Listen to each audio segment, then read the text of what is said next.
Et moi, ça m'avait choqué, ça m'avait inspiré, ça m'a transformé. Au point que j'ai fait un spectacle, j'ai passé 2 ans de ma vie à travailler sur un spectacle en hommage, un hommage sincère à Jean-Claude Van Damme. Et là, récemment, il y a quelques jours, rebelote, c'est de nouveau arrivé. Il était sur le plateau de Ruquier, qu'est-ce qui s'est passé? Il devait faire sa promo, comme d'hab, il a fait sa promo, là, 10-15 minutes. Puis, il y a une nana qui s'est mise à parler, Chiappa, elle s'appelle, je ne sais même pas dire son nom correctement, une random féministe de plus qui est là pour faire sa propagande. Et lui, boum, il a réagi, il s'est dit, tiens, mais elle dit de la merde, en fait. Et il a interrompu pour dire, en gros, je suis un homme. Il a dit ça. Je vous résume. La vidéo dure 15 minutes, il y a un petit échange, mais je vous fais un résumé facile. Il y a plein de gens, de toute façon, sur YouTube pour analyser tout ce qui s'est passé. Moi, je vous dis en 2 mots. Il s'est levé, il a fait « Oh, tu es une femme, je suis un homme. » Mais sans agressivité, hein. C'est comme s'il disait « Le ciel est bleu. » Il est face à une folle qui dit n'importe quoi, il dit « Oh, le ciel est bleu, tu es une femme, je suis un homme. » Regarde, il y a un chien qui passe. Tu vois, il repose des bases, le mec. Et là, conflit, ça a dégénéré, et elle a agressé, et tout le monde sur Internet maintenant parle de ça, là aujourd'hui, de l'agressivité de Chiappa sur Van Damme. C'est une mauvaise interprétation, c'est pas ça qui s'est passé. C'est pas un clash entre Van Damme et Chiappa, c'est un clash entre Van Damme et le système. C'est pour ça que tout le monde en parle autant, c'est pour ça que c'est aussi émouvant, parce que Van Damme s'est levé contre le système entier. Chiappa, c'est rien, c'est juste un soldat. C'est un soldat très agressif, faut voir le regard qu'elle lui envoie, tu vois, c'est vraiment de la haine, on dirait Karim du 9-3 avant de te planter une lame, il te regarde comme ça, le regard noir, on voit l'âme des gens dans le regard, et là, c'est dangereux, on a un démon en face de soi. Mais elle n'est qu'un soldat, autour d'elle, il y a d'autres soldats, les autres chroniqueurs, qui sont ses alliés là-dessus, tu vois, qui sont les autres chiens de garde de ce système. Il y a également le public qui réagit. Il faut comprendre ce que c'est un public de plateau télé. Déjà de base, un public c'est assez servile, mais là sur un plateau télé, il faut vous imaginer le truc. Moi je l'ai vécu, j'ai fait pas mal de plateaux télé dans ma vie, et en gros, le public, il est chauffé pendant 30 minutes par un chauffeur de salle, mais c'est pas du chauffage quoi, c'est du formatage de cerveau. Le mec leur apprend, bon, ça c'est le petit panneau applaudir, ça c'est le panneau applaudissez, ça c'est le panneau bouh, et quand on sort le panneau, vous réagissez comme ça. Et s'il y en a un qui réagit pas comme ça, on le prend, on le sort. Ils leur mettent une pression de dingue. Ce qui fait que quand le public, on lui demande de réagir, pendant l'enregistrement de l'émission, le public réagit comme on lui dit de réagir. Le public est servi. Il y a très très peu de réactions spontanées, ou en tout cas il n'y a aucune réaction qui vont dans le sens contraire de ce qui est voulu par la production. Et puis il faut s'imaginer les gens qui vont voir une émission télé en vrai, quoi. C'est-à-dire déjà pour regarder la télé, il faut être un sacré mouton, mais pour aller physiquement se déplacer pour assister à l'enregistrement d'une émission, c'est ultra chiant, ça dure 4 heures, il y a des pauses techniques et tout, c'est un truc de dingue. Et d'ailleurs la plupart ce sont des gens que leur avis ne compte pas. C'est-à-dire soit tu as des étudiants, soit ils vont récolter des handicapés ou des retraités, ils vont les chercher par des bus pour aller remplir leurs sièges et que leur émission ont l'air un petit peu d'avoir de l'ambiance, genre qu'il y ait du monde sur les sièges, mais c'est ça, hein. Sur les plateaux télé, tous les gens que vous voyez dans le background à applaudir, à sourire et tout ça, c'est des gens, leur avis on s'en branle. Si on était encore à l'époque romaine, ils ne seraient pas citoyens. Leur avis ne compte pas, ils ne méritent rien. C'est-à-dire, c'est comme des étudiants, des lycéens, tout ce qu'ils peuvent faire c'est fermer leur gueule. On n'en a rien à faire de ce qu'ils racontent. Vraiment, ils ne contribuent pas à la société, ce ne sont pas des citoyens actifs, productifs. C'est des parasites pour l'instant. Peut-être qu'un jour ils contribueront, peut-être qu'avant ils avaient contribué, ou peut-être qu'ils n'auraient même pas dû naître. Mais bon, voilà, pour l'instant, ce sont des merdes humaines qui font exactement ce qu'on leur dit de faire. Et c'est tout. Et t'as Ruquier, le marionnettiste, qui contrôle tout ça et qui est celui qui a le plus de responsabilité sur le plateau. C'est lui qui crée ces conflits, vraiment. C'est lui qui choisit les chroniqueurs, qui valide les sujets, qui va briefer le chauffeur de salle. C'est lui qui contrôle tout ça, vraiment. Il y a des conflits dans lesquels lui, il garde sa position en mode sécurité. Tu sais, il a son sourire à la con et ses lunettes. Et il prend pas parti. Il s'engage pas dans le conflit, il prend aucun risque. Au pire, si un chroniqueur qui, lors de son agression, se fait rembarrer et prend une PLS, Ruquier, il est en dehors de l'affaire, tu sais, il est en mode « Ouais, non, moi ça m'a pas sali, c'est pas grave. » Mais c'est Ruquier qui est responsable, évidemment. C'est lui qui pousse son idéologie, c'est lui qui vend ses produits. Regardez l'émission On ne demande qu'à en rire. Quand il est avec ses juges à dire « C'est génial » devant des artistes, et ben la plupart du temps, c'est des artistes que lui-même produit. Donc quand il dit « C'est génial », en fait, il est en train de vendre des tickets pour ses propres productions. Il se fait de l'argent, il se fait de la pub, il est pas fou. Et quand il y a un mec qui arrive et qui est produit par un concurrent ou qui est autoproduit, il dit bah, c'est de la merde. Évidemment, c'est le produit concurrent. Toutes ces réactions de juge ne sont que des réactions d'intérêt ou des réactions d'idéologie. Il y a les deux. Il y a l'intérêt financier et il y a l'idéologie. Et au-dessus de Ruquier, il y a quand même quelque chose. Il y a les producteurs de l'émission. Alors ça se mélange parce que Ruquier est également producteur. Mais qu'importe que ce soit Ruquier ou les producteurs ou les deux, c'est toujours l'argent. Et quand je parle d'argent, je parle en fait des relations commerciales entre humains, je parle de la mondialisation, ok? De l'unification du monde comme un système marketing. C'est de ça que je te parle du diable. Je te parle de mondialisme, destructeur d'identité. Pourquoi? Parce que lorsque tu uniformes la demande, c'est beaucoup plus facile de vendre un produit. Si tu n'as pas compris cette phrase, je vais te l'expliquer un peu parce qu'elle est très importante. Imagine que tout le monde est différent. Eh bien, il faut faire des produits différents, il faut faire des publicités différentes pour pouvoir vendre de tout à tout le monde. C'est compliqué, ça coûte très cher. Maintenant, imagine que tout le monde est pareil. T'as plus de garçons, t'as plus de filles. T'as plus de noirs, t'as plus de blancs. T'as plus de vieux, t'as plus de jeunes. T'as plus de français, t'as plus d'indiens, t'as plus rien. T'as juste des individus dont tu peux pas identifier la sexualité, le pays, la race. Ils sont marrons et tu sais pas si c'est un mec ou une femme, quoi. Ça c'est facile, il n'y a pas de racine, tu le manipules comme tu veux, tu fais un produit, une pub, tu lui vends toute la merde que tu veux, ça s'appelle McDonald's, ça s'appelle Coca-Cola, et ils en raffolent. Tu comprends de quoi je te parle? Je te parle du diable, encore une fois. Et qu'est-ce qui s'oppose à ça? L'identité. D'un côté, tu as l'identité, c'est-à-dire l'identité sexuelle, l'identité raciale, l'identité nationale, l'identité culturelle, l'identité, ton âme. Ce qui fait que toi, tu es toi, et que tu vas tenir des positions en mode « ça c'est ce que je suis, ça c'est mes racines, ça c'est ma famille ». Et de l'autre, tu as le mondialisme, tu as la destruction de l'identité, et tout le monde y participe, parce que tout le monde est dans un rapport d'argent avec les autres, moi-même, et on essaye tous de trouver cette balance pour rester à peu près éthique. Pour, ok, vivre dans le monde réel et quand même avoir à dealer avec ces rapports humains par l'argent, et en même temps, essayer de ne pas trop trahir son identité. Et c'est un équilibre difficile à trouver. On se bat tous, chacun à son niveau, pour trouver cet équilibre. Et c'est dur. Je veux dire, personne n'a envie d'être méchant. Ça paraît naïf comme phrase, mais personne n'a envie naturellement, spontanément de faire le mal. On fait toujours le mal parce qu'on foire son compromis, parce qu'on est tellement sous pression qu'on se dit « je suis obligé de le baiser, sinon c'est moi qui vais prendre ». C'est aussi simple que ça.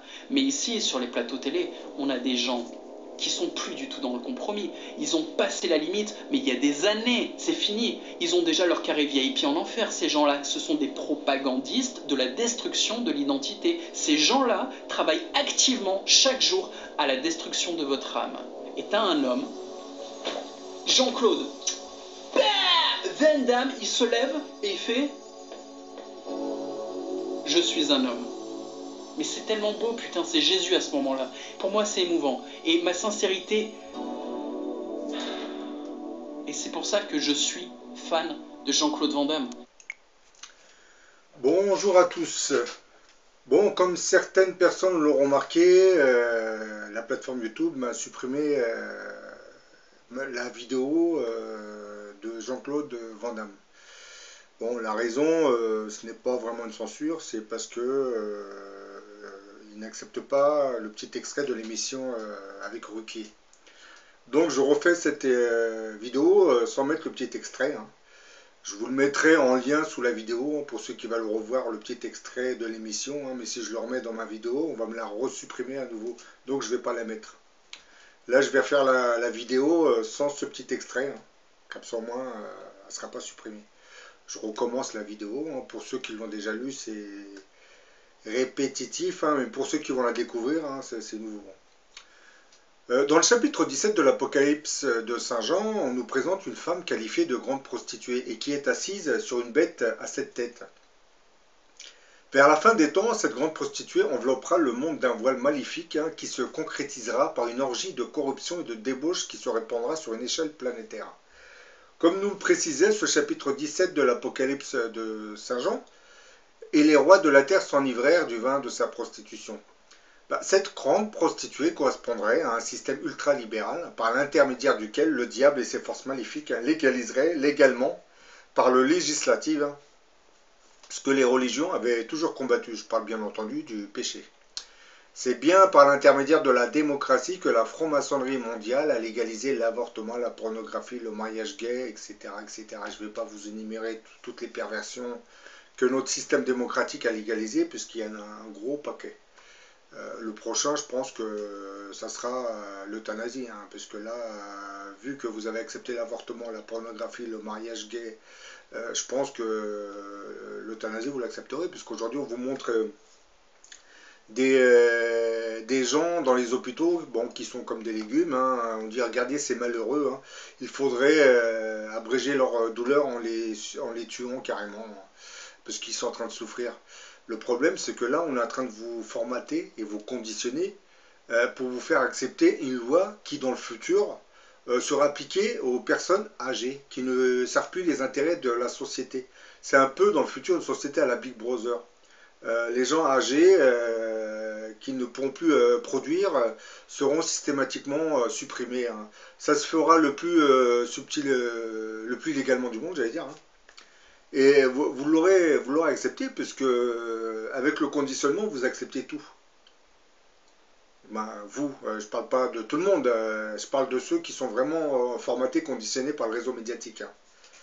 Parce qu'aujourd'hui, vous voyez, hein, comme le Jean-Claude Van Damme, dès que vous dénoncez la pensée unique, hein, ce système de la légalisation de toutes les perversions, on s'attaque assez rapidement à vous, hein, en vous traitant d'obscurantiste, hein, ou de moyenâgeux, ou de je ne sais quoi encore, hein. Bien que, voilà, quand vous dénoncez la perversion, on vous traite d'obscurantisme. Le problème, c'est comme vous le savez, la Première Guerre mondiale et la Deuxième Guerre mondiale a été faite par des nations athées, hein. L'armement qui a décimé l'humanité a été conçu par des gens athées. Donc c'est bien, hein, lorsque vous vous attaquez à des rejets, vous dites que c'est des obscurantistes, mais le problème c'est que le XXe siècle a été décimé, du moins ce XXe siècle a décimé l'humanité à cause de l'athéisme qui était né de la Révolution française. Bah, ne cherchez plus ce mystère de la grande prostituée de l'Apocalypse, hein, puisque aujourd'hui elle étale tous les jours, on ne peut plus sa perversion, hein. C'est, comme je viens de le dire, ce système ultralibéral, hein, qu'on appelle la démocratie, hein. Un système ultralibéral qui avait pris sa source dans cette philosophie humaniste, hein, développée par les philosophes de la Révolution française de 1789, hein, qui, comme vous le savez, avait rejoint l'idéal libertaire de la franc-maçonnerie, hein, de l'époque, hein. Bah, ce dogme idéologique pousse les hommes à adorer ce système. Lorsque ce système libéral prend la place de Dieu dans le cœur des hommes, hein, bah, il les poussera alors à adorer tout ce qui conduira progressivement à la perversion. Je parle, bien entendu, de l'argent, du sexe, de l'individualisme exacerbé, des biens matériels, hein. En bref, de toutes les préoccupations qui auront tendance à vous éloigner de Dieu tout en vous rapprochant du diable, hein. Nos sociétés dites démocratiques sont devenues antichristiques, hein, et ne prônent plus aucune valeur sauf celle de l'argent, du pouvoir et de la domination sexuelle, hein. La notion même de famille traditionnelle a fini par éclater à cause de la révolution sexuelle, hein, et maintenant on veut du sexe, hein, pour du sexe, on nous présente du sexe, encore du sexe, hein. Et le sexe, comme vous le savez, devient omniprésent dans notre société, hein, puisque vous le retrouvez dans les affiches publicitaires, hein, vous le retrouvez dans toutes ces pubs, vous le retrouvez dans les vidéoclips, vous le retrouvez dans le cinéma, surtout vous le retrouvez sur ces énormes panneaux publicitaires des métros. Vous avez des millions de passagers qui passent et qui voient des images, des photos, des pubs. Et ce que tous ces gens ignorent, c'est que à l'intérieur de certaines de ces pubs, vous avez des messages subliminaux, hein, qui sont liés au sexe. Mais ça, vous ne le savez pas, puisque vous, quand vous regardez la publicité, vous voyez une simple image publicitaire. Mais si vous analysez attentivement certaines images publicitaires que vous voyez dans le métro, vous remarquerez qu'il y a une connotation sexuelle. Pour ceux qui ont l'œil, ils le remarquent assez rapidement. Sauf que vous n'allez pas le voir du premier abord, mais votre subconscient va l'enregistrer, ce qui va un peu vous conditionner, vous habituer à cette banalisation, j'allais dire, du sexe, hein. Bah, la notion d'amour a finalement disparu, hein, dans ce sexe, hein, puisque comme j'ai dit dans une précédente vidéo, de nos jours, les femmes, une partie des femmes, pas toutes, hein, forniquent pour le simple plaisir, hein, charnel, hein, ne font même plus d'enfants.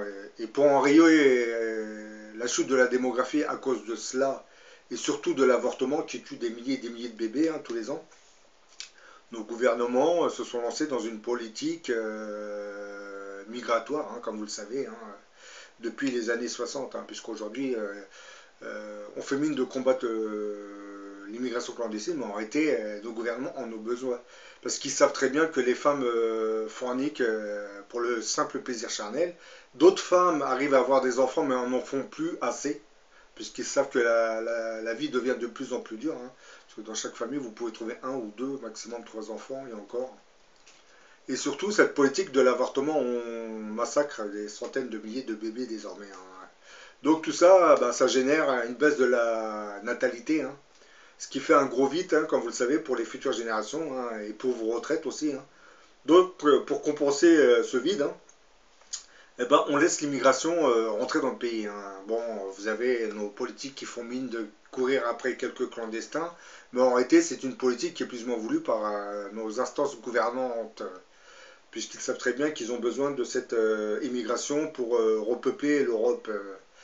Bon, beaucoup parlent du grand changement, mais bon, c'est pas vraiment un grand changement, parce que ces gens, vous prenez l'exemple des immigrés, les dernières générations s'intègrent progressivement dans la société. Hein. Donc, ils sont, par exemple, en France, ils sont en train de se franciser. Hein. Contrairement à ce qu'on voudrait nous faire croire, on retournerait vers l'argent. Hein. Beaucoup de ces jeunes que vous voyez dans les banlieues sont complètement francisés. Hein. Ceux qui nous font croire que l'islam prend de l'ampleur, ce sont les francs-maçons, hein, pour nous détourner de certains problèmes sociétaux. Hein, on l'a bien plus ou moins compris. Hein.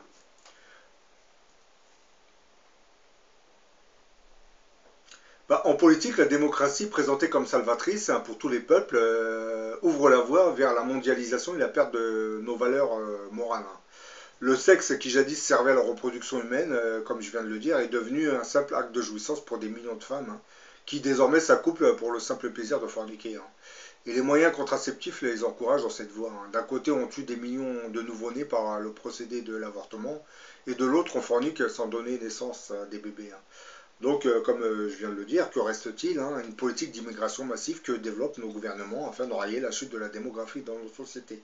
Principalement due à cette volonté de vouloir encadrer une sexualité complètement débridée, hein, où la notion d'avoir un enfant disparaît complètement devant ce déferlement du plaisir charnel dont la pornographie est devenue l'expression.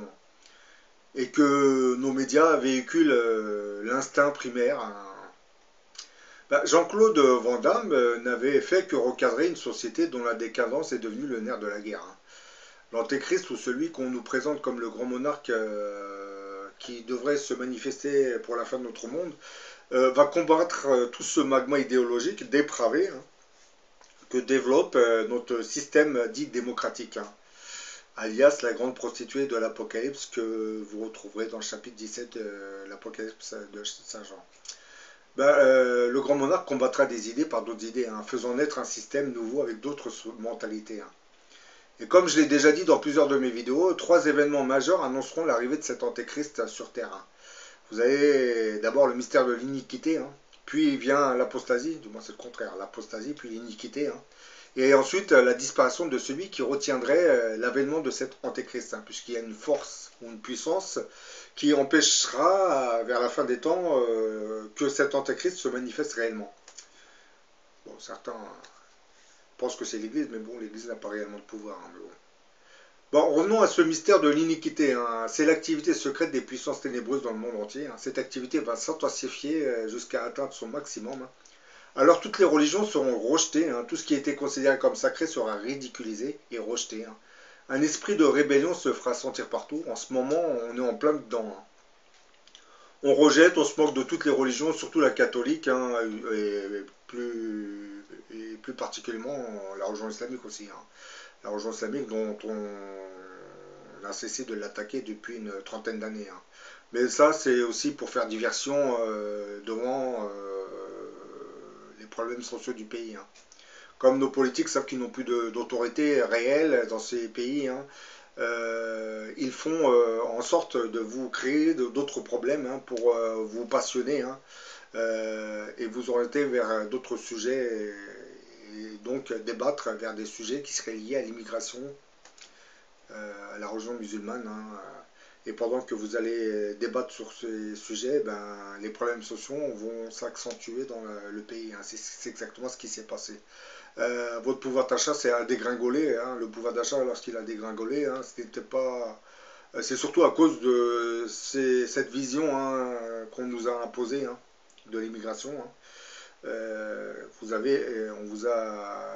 On a tout fait pour occulter de vos esprits les vrais problèmes sociaux qui ont conduit à cette baisse du pouvoir d'achat. Hein. Aujourd'hui, vous l'avez tous constaté lorsque vous allez faire vos courses. Hein. Vous n'achetez pas exactement les produits, le nombre de produits que vous achetiez avec la même somme.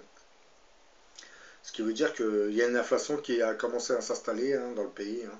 Les prix montent tout doucement, hein, mais bon. Et ça, c'est dû principalement à cette machine à faire des billets. Hein. Puisqu'aujourd'hui, nos gouvernements font, comment dire, pratiquent la planche à billets. L'argent n'est même plus gagné par la production industrielle, mais bon, on le fabrique hein, comme du PQ. Hein. Et ensuite, pour qu'il n'y ait pas trop d'inflation, une partie de cet argent n'est pas intégré, du moins inséré directement dans l'économie. Hein. Il va être réorienté vers d'autres investissements. Parce que si on le réinjecte directement dans l'économie, ben, ça va faire trop d'argent dans l'économie.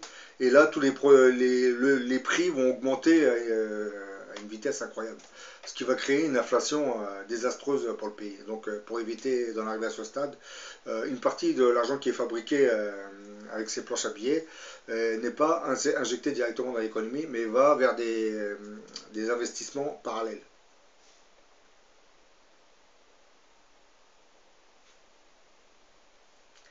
Aujourd'hui, comme vous l'avez remarqué, hein, surtout dans les émissions de télé, hein, ça fait toujours bien de dire que l'on est athée, qu'on ne croit plus en rien, sauf à son argent, à son pouvoir, pendant que d'autres décapitent des têtes à tout va. Hein. Bon là, vous avez compris, je parle de Daesh, hein, qui, sous la bannière islamique, se permet d'exterminer, de massacrer, de tuer, de brûler, hein, au nom de l'islam. Hein.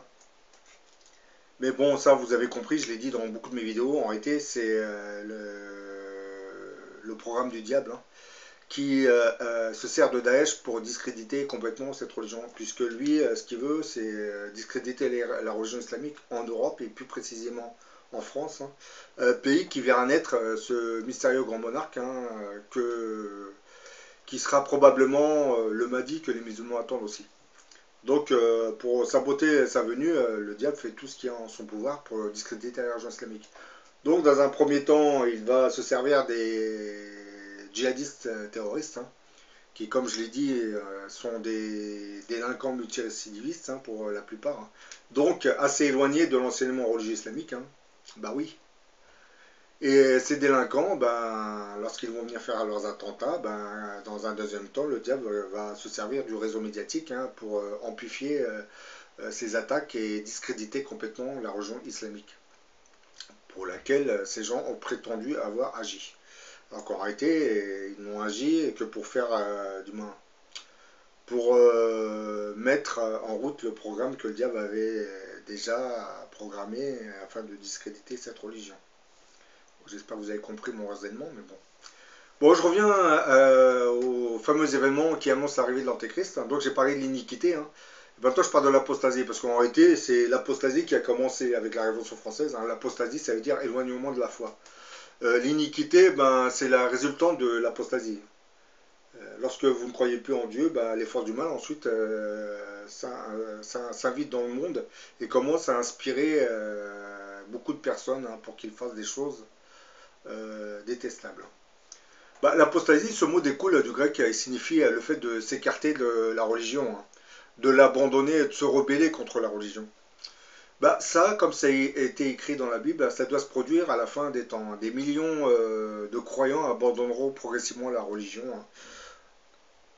On verra alors des églises être transformées en bars, des temples sacrés en discothèques, des lieux de culte seront pillés et profanés. Hein. C'est aussi ce qui se passe aujourd'hui, hein, vous l'aviez remarqué. Hein. En effet, comme le soulignait le pape François, l'Église a abandonné ses exigences morales en échange d'argent, de réussite, de la reconnaissance sociale. Hein. Et enfin, celui qui empêche l'arrivée de l'Antéchrist, hein, sachant qu'on nous a dépeint l'Antéchrist comme un être maléfique, on penserait que celui qui le retiendrait, pour qu'il n'apparaisse pas, ne viendra que de l'Église. Or, celle-ci, comme vous le savez, n'a plus aucun pouvoir dans nos sociétés. Hein. Et nos sociétés qui sont devenues antichristiques ont-elles vraiment besoin d'un maître pour régner sur leur abomination? Je ne le pense pas, hein, dans le sens où les oligarchies qui contrôlent la politique économique de nos nations ne voudront jamais se soumettre à un châtiment divin qui sera envoyé pour nettoyer le monde du mal et de la perversion qui le ronge. Donc celui qui empêche l'arrivée de l'Antéchrist n'est rien d'autre que nos propres systèmes de gouvernance qui flirtent avec l'idéal libertaire de la grande prostituée de l'Apocalypse, qui, comme je l'ai dit dans cette vidéo, est la démocratie. Donc si cette démocratie correspond bien à la grande prostituée de l'Apocalypse qu'on nous présente dans le chapitre 17 de cet Apocalypse de Saint Jean, cela sous-entendrait que nous serions dans des temps apocalyptiques. Et oui, parce que si la bête de l'Apocalypse qu'on nous présente au chapitre 13 et qui correspond à l'Antéchrist est sur terre, ça veut dire que déjà nous avons deux signes, hein. La grande prostituée est en train de pervertir le monde, puisque à travers la démocratie, et l'Antéchrist, lui, il est en stand-by, il est en sommeil, hein, puisque Dieu le maintient en sommeil, il le réveillera à l'heure voulue. Donc pas encore. Même si certains sont pressés de le voir se manifester, non. Il apparaîtra quand Dieu l'aura décidé, hein, puisque lorsqu'il va apparaître, nous avons aussi nos visiteurs extraterrestres qui vont se manifester avec lui. Donc tout ça, c'est une logistique qui se fait progressivement. Puisqu'en France, vous avez déjà certaines équipes qui travaillent dans le plus grand secret, hein, pour l'avènement de ce grand monarque, hein. C'est pour cette raison que le gouvernement français préfère cacher beaucoup de choses à sa population, de peur d'instaurer une panique nationale, hein, pour ne pas dire mondiale, puisque j'ai l'impression que beaucoup de gouvernements sont au courant de beaucoup de choses en France, y compris les États-Unis qui, depuis une quinzaine d'années, surveillent certains départements avec leurs satellites d'espionnage, hein, puisqu'ils ont décelé une activité extraterrestre qui prendrait de l'ampleur en France. Activité extraterrestre qui logiquement serait liée au programme du monarque.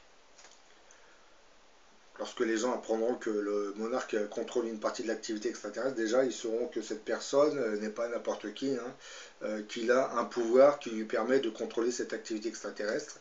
Et en plus de ce pouvoir, il possédera aussi un pouvoir qui ressemblera à celui de Moïse. Certains vont me dire l'Antéchrist avec le pouvoir de Moïse, c'est du n'importe quoi. Ben non. Ben non. Puisque vous voyez un être maléfique à travers l'Antéchrist, mais bon, c'est le diable qui nous fait croire que c'est un être maléfique, hein. Puisque cet Antéchrist va jouer le même rôle que Jean-Baptiste. Vous savez, il y a 2000 ans, Jean-Baptiste avait commencé à prêcher pour nous annoncer l'arrivée du Christ. Lorsqu'il a vu le Christ arriver, il avait bien dit que je vais m'estomper, je vais vous laisser devant le vrai Seigneur. Eh ben, le travail de l'Antéchrist sera exactement la même chose. C'est une sorte de... Donc c'est une sorte de Jean le Baptiste qui prépare l'arrivée, le retour du Christ, hein. C'est pour cette raison que beaucoup, dans certaines vidéos, on pense que quand on parle du grand monarque, on parlerait du Christ. Mais non, c'est pas possible que le Christ revienne dans le monde actuel, puisqu'il est tellement perverti et corrompu que c'est irréalisable. Comme je l'ai dit, avant de faire revenir le Christ sur terre, Dieu va envoyer son général. Et ce général va se lancer à la conquête militaire de la planète pour la libérer. Donc ce général ne sera rien d'autre que l'Antéchrist. Antéchrist qui veut dire antérieur au Christ. Donc il va préparer l'arrivée, le retour du Christ. C'est pour cette raison que les forces du mal ont tout fait pour le discréditer pendant plusieurs milliers d'années. Parce que lorsqu'il va apparaître, même les religieux... D'ailleurs, vous avez remarqué, hein, chez les théologiens, on nous dit oui, l'Antéchrist va séduire tous les peuples de la planète.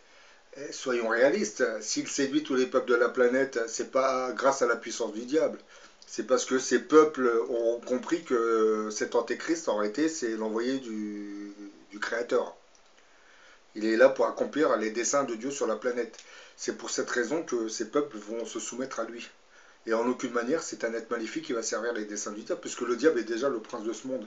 Pensez-vous réellement qu'il a besoin d'un Antéchrist pour régner encore plus? Ben non.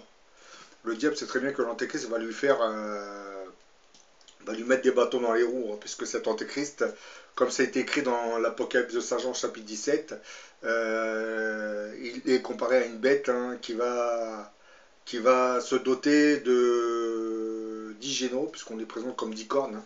Et ces 10 généraux vont se lancer à la conquête du monde, hein. Et ces 10 généraux s'attaqueront aux œuvres de la grande prostituée de l'Apocalypse. Bah, logiquement, si la grande prostituée de l'Apocalypse c'est la démocratie, vous vous doutez bien que l'Antéchrist et ses armées s'attaqueront à ce système ultralibéral qui légalise la perversion. Donc dites-moi donc, si cet Antéchrist s'attaque à ce système ultralibéral qui pervertit tout le monde, comment peut-on imaginer à un instant qu'il servirait le diable? Puisque la démocratie c'est un système libéral et qui aurait été instauré par les forces du mal. Si demain on nous dit que cet antéchrist va venir combattre ce système, ça veut dire que cet antéchrist sera comment dire, le châtiment divin que Dieu nous enverra. C'est pour cette raison qu'il y a une grosse contradiction lorsqu'on nous parle de l'antéchrist, hein. S'il combat la grande prostituée, c'est que cet antéchrist n'est pas aussi maléfique qu'on le croit. C'est qu'il agira sous l'influence du créateur des mondes. C'est pour ça que les théologiens ont tendance à se mêler les pinceaux en parlant de l'antéchrist, hein. L'antéchrist va séduire tous les peuples. Bah oui, c'est logique qu'il va séduire tous les peuples, hein, puisqu'il sera envoyé par le créateur des mondes. Le diable, c'est vrai qu'on dit que l'antéchrist sera doté d'un pouvoir, il fera descendre le feu du ciel grâce à la puissance de Satan. Mais pensez-vous réellement? Quand vous verrez l'antéchrist apparaître, vous verrez le pouvoir qu'il va développer, même le diable ne peut pas. Vous avez vu Moïse quand il a ouvert la mer. Lui, cet antéchrist, dans le futur, il aura tendance à déclencher des tempêtes pour affaiblir ses armées, du moins les armées qui vont lui faire face. Donc il va déclencher des tempêtes ou des ouragans juste pour détruire une partie de l'armée et puis terminer le reste avec son armée. Parce que pour l'antéchrist, vous verrez, hein, c'est comme Moïse, hein, pour cet antéchrist, déclencher des tornades et les jeter sur les armées ennemies, ça sera qu'une formalité. Ça, c'est qu'un exemple de son pouvoir, hein, parce qu'on dit qu'il fera des prodiges, déclencher des tornades, vous verrez, c'est un de ces multiples prodiges qu'il fera dans le futur. Il y en a d'autres.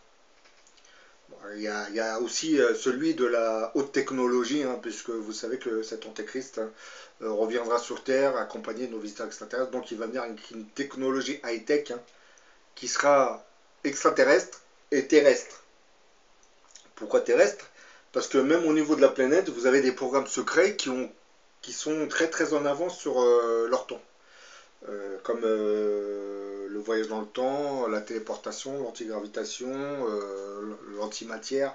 Dans les laboratoires américains et russes, surtout américains, on est déjà très très en avance sur beaucoup de choses en réalité. C'est pour cette raison que je parle de technologie extraterrestre et de technologie terrestre. Et je dirais que même certaines technologies terrestres égalent presque celles de nos visiteurs extraterrestres, hein, puisque l'antigravitation a déjà été découverte sur Terre, mais bon, ça a été comment dire, censuré à cause des intérêts des compagnies pétrolières. Quand je parle des intérêts des compagnies pétrolières, je préfère mettre ça entre parenthèses, puisqu'en réalité, je l'ai déjà dit dans d'autres vidéos, pour ceux qui viennent d'arriver dans ma vidéo, l'antigravitation est comment dire, censurée pour une autre raison, puisque la moitié de la planète vit avec l'argent, du moins l'économie de la moitié du monde vit avec l'argent du pétrole. Supprimer le pétrole et là vous créez une catastrophe planétaire.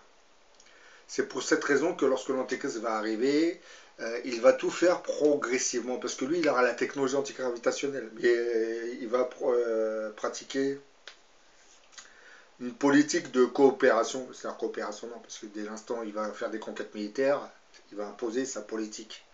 Et lui, il va développer l'antigravitation en développant l'industrie des pays qui dépendent que du pétrole. C'est pour que il n'y ait pas, comment dire, un désastre au niveau planétaire. Puisque comme je l'ai déjà dit dans beaucoup de mes vidéos, cet antéchrist ne regarde pas ses intérêts personnels, il ne regarde pas les intérêts des nationalismes, il regarde les intérêts de tous les peuples. Lui, c'est, comment dire, c'est global. Il aura une vision globale de la planète. Donc par exemple, il ne va pas, je vais vous donner un exemple, vous avez un fleuve qui passe. qui passe à travers trois quatre pays. C'est qu'un exemple, hein.